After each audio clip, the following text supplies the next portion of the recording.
Hi, it's Christina with Cemetery of Choice. It's time for another rant from my kitchen. And first, I want to apologize for not posting for a long time, but what happened is, after the last rant from my kitchen, I got really, really discouraged and started feeling like it didn't matter. Because I looked at how upset the Walkaway movement was that the media was just ignoring the attack on Brandon and Mikey. And I pointed out that the media are basically the PR wing of the far left. And they've been that way, and they're not going to change. And I kind of expected that the people who had been red-pilled on BLM and red-pilled on Antifa and red-pilled on Trump and red-pilled on COVID. And remember, red-pilling doesn't mean that they changed their belief system or that they changed their morals or that they changed their values. It meant they changed who they trusted. And they no longer trust the media. They now look at whatever the legacy media says with a jaded eye. And I kind of thought that, okay, you guys get it now. You get that these people in the media lie through their teeth and totally don't care about the people they claim to care about. So I thought maybe, you know, the Walkaway people, the red pill people would get it about abortion and would be become aware that they couldn't trust the media narrative. And I got virtually zero response, and when I did get a response, it was just another reason why they're pro-choice. And it's like, I did not tell you to change. In fact, I specifically do not want pro-choice people to convert. And the reason is, once you become a pro-lifer, you're totally discredited.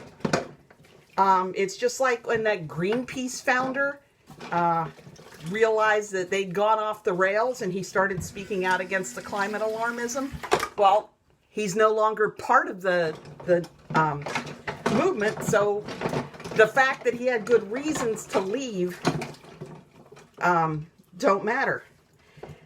So what I had wanted, what I really still want, is for pro-choice people, ordinary pro-choice citizens, who I still believe would be outraged if they knew what I know, would start to listen.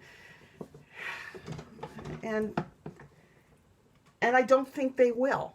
I don't think they will. And I don't know why. I don't know why people will red pill about everything else, but for some reason there's this blind spot on abortion. And I know that the Walkaway people are good and decent people who, when they're pro-choice because they honestly believe that abortion practice in America is everything the abortion lobby says it is.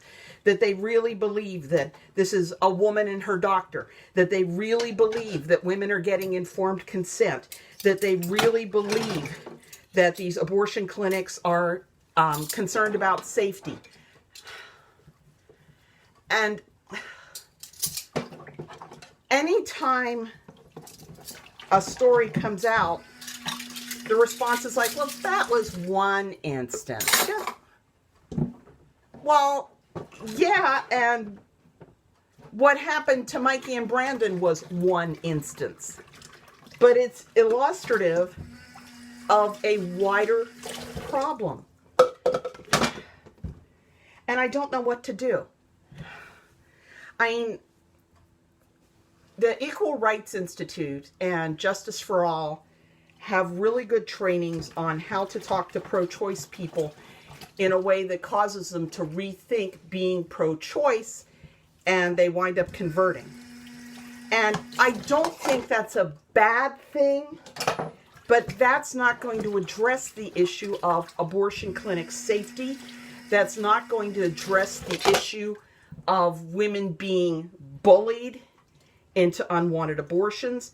That's not going to address the issue of Planned Parenthood still getting our tax money when they are doing abortions on sex abuse victims at the behest of their abusers and then sending them home with those men for more abuse.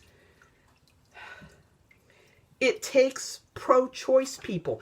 It would take a pro-choice, clean up your act Planned Parenthood movement. And that's not that hard to do. Just, clean up your act Planned Parenthood.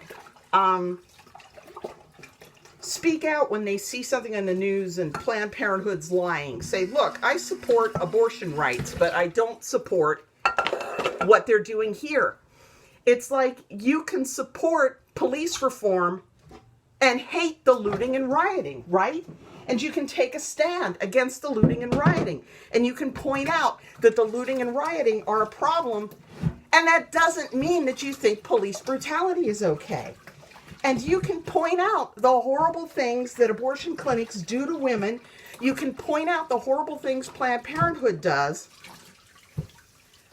And you can be doing it from a place of wanting better for these women. And I don't know what it would take. I don't know what it would take. Maybe it would take, a walkaway person's daughter being the one that is sold an unwanted abortion and then dies of complications from malpractice. And that's not what I want to happen. What I want is just for the walkaway people to just get that it is a problem and stop being willing to tolerate it. And if anybody has any idea how to make that happen, tell me.